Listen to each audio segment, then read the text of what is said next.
বাংলাদেশের পথে প্রান্তে যেই সুন্দর দৃশ্য আছে সেই দৃশ্যগুলি সবার মন কাড়ে, মন ছুঁয়ে যায়। দেখতে পাচ্ছেন অনেক সুন্দর রাস্তা, তারপরে হচ্ছে বন, জমি, ধানি জমি।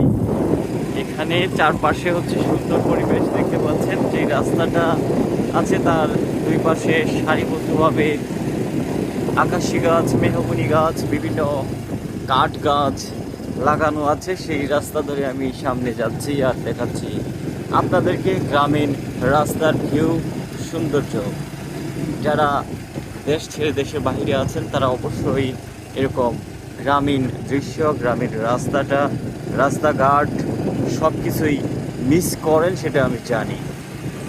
তো আপনারা যদি একটুখানি দেখেন তাহলে আপনাদের ভালো লাগবে, সেটাও জানি। সেই উদ্দেশ্য করে হচ্ছে আপনাদেরকে দেখানোর জন্য ভিডিও করা। সামনে দেখতে পাচ্ছেন অনেক বড় একটি আম গাছ, তার পাশে হচ্ছে একটি ছোটোখাটো পুকুর রয়েছে। ধন্যবাদ সকলকে, ভালো থাকবেন, সুস্থ থাকবেন।